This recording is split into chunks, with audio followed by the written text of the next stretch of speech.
Hey, what's up everybody? It's Mike Malbro. Welcome back to Wallet Reset. So in this video, I want to share with you guys everything I know about finding inner peace, okay? Inner peace is something that is very vital, right? Especially if you plan on, changing something about the way that you live at this current moment. So before we get started, I want you to go ahead and hit the subscribe button. Make sure you sign up for notifications by clicking the bell button as well. All right. And if at any time during this video I say something that opens your eyes to something new, give me a thumbs up under the video. So let's go ahead and get started and not waste a lot of time. So before we get deep into what is inner peace?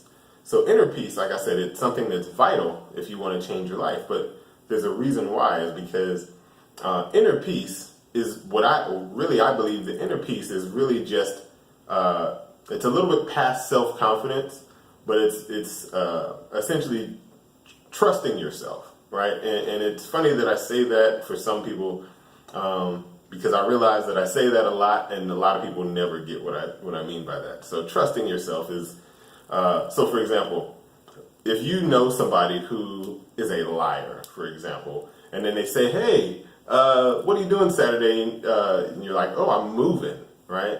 And they say, cool, well, I'll come over and help you. Realistically speaking, because you know that they're prone to lying, you don't trust that they're actually going to do it, right? Now, what ends up happening when you don't have self-trust when you don't have inner peace, is that you lack trust in yourself. And what happens a lot of times is that you speak negatively to yourself because you don't trust yourself mentally, right? And not only that, there's a lot of negative consequences for not developing inner peace, right? And most people suffer through that every day to the point where they literally limit themselves on what they can and can't have in life, simply because they don't trust themselves with it and they don't trust themselves to get it. And then if they imagine themselves having it, they believe that they will lose the things that they've gotten because they can't trust themselves. So ultimately, inner peace is all about following through with the promises that you make to yourself. Right now, before you learn to develop inner peace, right, and how to find it, you actually have to. It's almost like filling in the holes in a wall, kind of, right? So you already have a damaged self-trust if you're watching this video, most likely. Your inner peace is not going to come and stay unless you basically rewire yourself, right? So the first way to do that is you have to disconnect from what you already believe or already live as your reality. So if you are listening to a lot of the radio, how I literally did it, I had to stop listening to the radio. All right, once I stopped listening to the radio for about a 2-3 week period of time, and stop watching TV, stop, certain stuff like that. 2-3 week period of time, and I realized as time went on, I started to, instead of feeling that boredom feeling, I would try to stimulate my mind by basically going over certain things that I wanted or certain things that happened during my day or certain stuff like that. And so by not listening to the radio, not watching TV, you give yourself an opportunity to know what's in there, right? Know what's in your programming, because the thing that you hear now is your programming, right? The voices, the thoughts that you have are your programming. But here's the thing, that programming is what we believe is our thoughts, us thinking to ourselves about something. But in reality, it's your programming, which is not you. It's what other people have said to you most of the time, right? So what I mean by that is, like, if you grew up in any other lifestyle than the one that you want currently today, if you are not currently where you are today, then most likely the programming that you received didn't give you what you needed to operate fully at your highest level. So essentially, what you'll hear a lot of times is some voice that says, for example, if you have an idea to raise money for charity, or invest in something, or you want to find the love of your life, whatever it is, you're going to hit this wall in your thought where as soon as you say it, as soon as you say to yourself what you're going to do and what you want, you hear this voice say, man, yeah, right. You know you're not going to do that. You remember last time you said that, and we blah, blah, blah, and you start to replay all of the negative things that have happened to you in the past that didn't give you what you wanted. And you use that as a way to justify the fact that you don't believe that you're going to get it now. Right? So that's really the problem that comes with not knowing inner peace, is that inner peace is the opposite of self-doubt. And if you have even an instant of self-doubt and you don't stamp it out, right, which means that you have to redirect your focus to something else, right?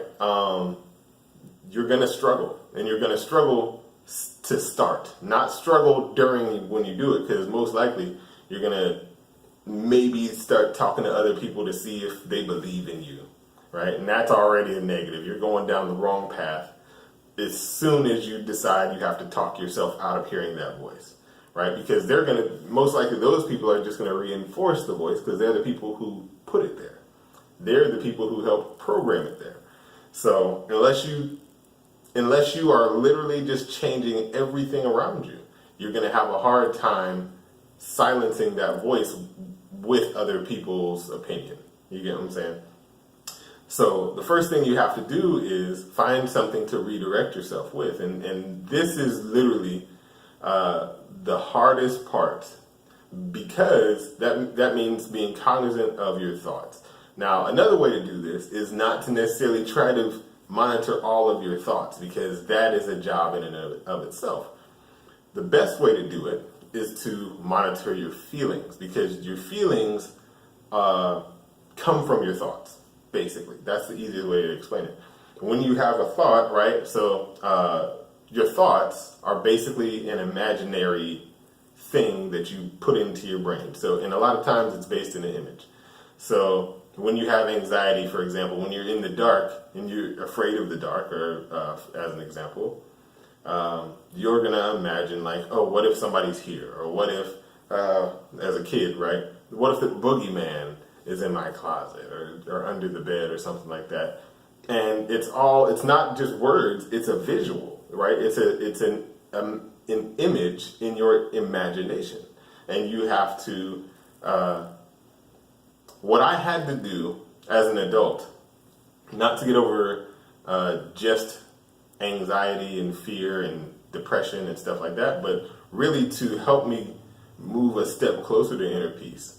All right, and this wasn't the only thing, but this is a big part of it was, and I'll remember this forever probably, but I was laying in my bed having an anxiety attack because, as a lot of you may know, I have PTSD, and it's something that I've been blessed enough to get to a point where I don't have to take medicine anymore, all because of me gaining this inner peace. And what I did was I was laying there having an anxiety attack, and I'm like, it's like 3, 4 in the morning, and I was like, Mike, where are you? Right? And I asked myself that question, and I answered it for myself, and I was like, I'm laying in a bed at such and such an address in this state, in this city, trying to do what I was trying to do, which is go to sleep. And I was like, okay, so if you're there, then what are you imagining? Like, what are you seeing in your head? What are you physically reacting to cause anger, fear, depression, whatever emotion that you don't want? And I was like, I'm imagining something negative. right? And now here's the thing. You can't actually shoo the emotion away or the image away that easily because you're afraid of it, right? And when it has an emotional tie to it, and that emotion is tied to you, it's hard to displace it, right? And displace that image. And so what I did was, I was like, well, if that's not you, then who is it? Right? And I literally named it a person. But what I did that I feel like is genius now is I took mentally, I took myself out of seeing it as though I'm in it and started seeing it as though I was watching it on a TV screen, almost like a movie. And so when I did that, I was like, I want to put this character as far away from who I am as possible. So it was a female. It was somebody who is a married female, married to the mayor. And then I was like, okay, well, great. Well, what kind of person is she? And I literally dialed in everything. I made it into like a character. And then I literally wrote a story that was based on the character. And so I went from being in fear and anxiety and depression to being creative. And creating something tends to make you happy, right? Creating something brand new, even if you don't share it, tends to make you feel good. And so I felt great. I felt really good after typing it out and making a story. And so what I ended up doing is I started to literally every time I had anxiety, I would, hey, where are you at?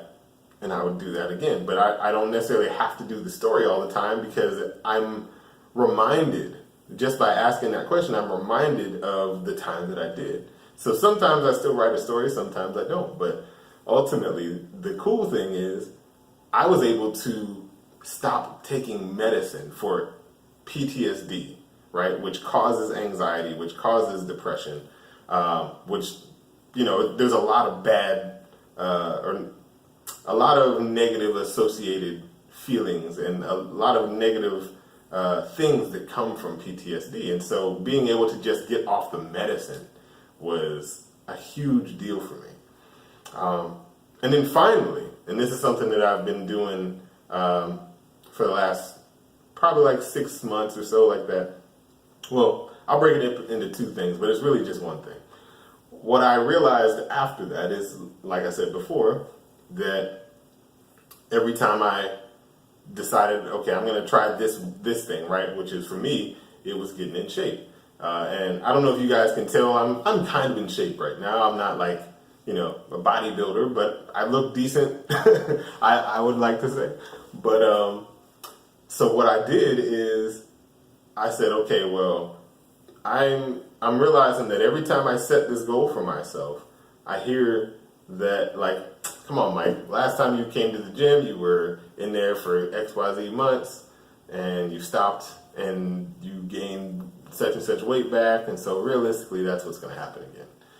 And then I was like, well, if that's the case, then why don't I just not make a goal? Because this is the thing, I typically would chase a goal of saying, I want to get down to this weight, or I want to get abs, or I want to have whatever, some measurable goal. And I realized that, for me at least, maybe not for you, but for me, having a goal that I measure based on the outcome and not based in the process, right? Having a process goal is for example, right now what my goal is to get to the gym at least 6 days a week at 5 in the morning. I wake up, I go to the gym, do about 30 minutes of workout, come back home, do a little bit of personal development, watch some videos online to help me to have a positive mental attitude. And that's how I start my day every day. And I also post on my Instagram. And if you'd like to see some of my motivational quotes and posts, then check me out on Instagram. It's Wallet Reset on Instagram.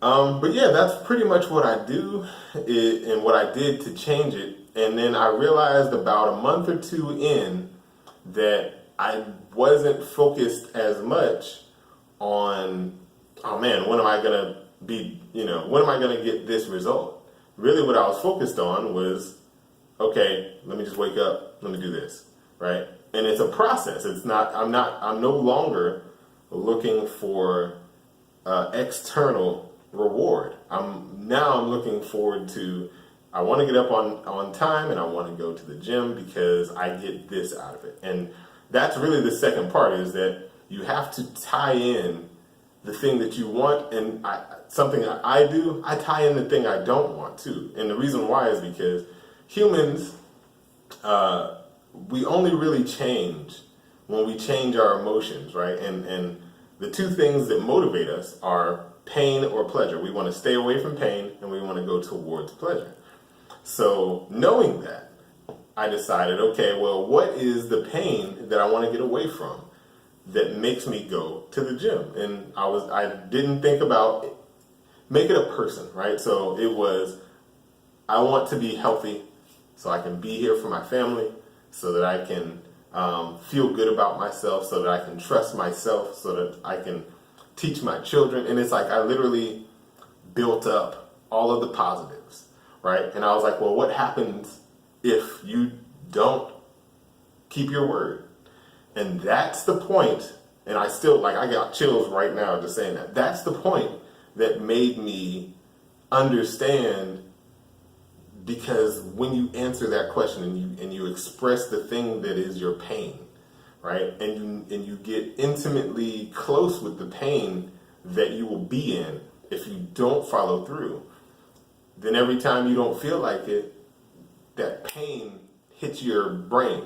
So basically, long story short, you're reprogramming yourself by doing consistent actions, by saying specific things that you do want, and by telling yourself what you get if you don't do what you said you were going to do, right? So it has a consequence. You literally, something that I've said before, and I said this on my Instagram, is when I have a goal, yes, I go towards the positive, but I bring rock bottom with me. I bring all of the negative stuff, and it comes with me every day because it reminds me not to turn back around. It reminds me to keep focused on what I want to do, where I want to go, who I want to be as a person, and what I want to be to the world. And it's helped me in my relationship. It's helped me in my health. It's helped me in my finances. It's helped me with my children. And it really does go into all areas of your life. So that is how you get inner peace, is you have to basically undo all of the negative wiring, which requires you to have less input from outside, and understand that you're going to have to reprogram yourself with positivity, right? And one way to do that is, obviously, you can listen to these videos. You can watch videos on YouTube. You can follow me on Instagram, as I said before. And then once you are starting to have a positive self-talk, you're going to realize that you're always motivated. You're always inspired to get started. And that's when it's going to be easy to get started. And you're going to hit these roadblocks, but you have a different mentality now. So instead of you asking yourself, oh man, you know what? I knew this wasn't going to work. Instead of you saying that, you're going to say, how do I deal with this problem? Right? Because it's not you anymore. The problem is external now. You are doing what you're supposed to do. The external problem came at you. And all you have to do is get rid of the problem or go over the problem. And sometimes the problem is the solution as well. It helps you to do something better. So that's it, guys. And always remember, if you want to set a goal, make it a lifestyle goal and not a results-based goal, right?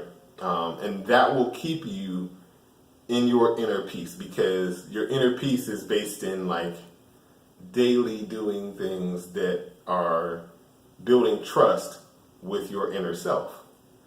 So hopefully you got something out of that. I feel like this was probably, honestly, one of maybe the better explanations out there, because a lot of times people leave it up to being very ethereal. But anyway, what did you get out of this, right? Did you feel like I said anything that really clicked for you? And if you did, leave a comment in the descriptions and let me know, or excuse me, in the comment section, and let me know what you feel like you got from this, what you gained from it. Now, as you know, this is a channel where I focus on helping you fix your mind so that you can fix your results in your life. And because of that, I have something for you. If you are ready to start a business, go ahead. I have something cool for you down in the description. It's called Starter's Formula. It's my course that I put together to show you step by step how to start a business and make your first results, either sales or leads, in the first 48 hours. So that's it. Hopefully you guys got something out of this. This is Mike Malbrough signing off. And I'll see you guys tomorrow. Peace.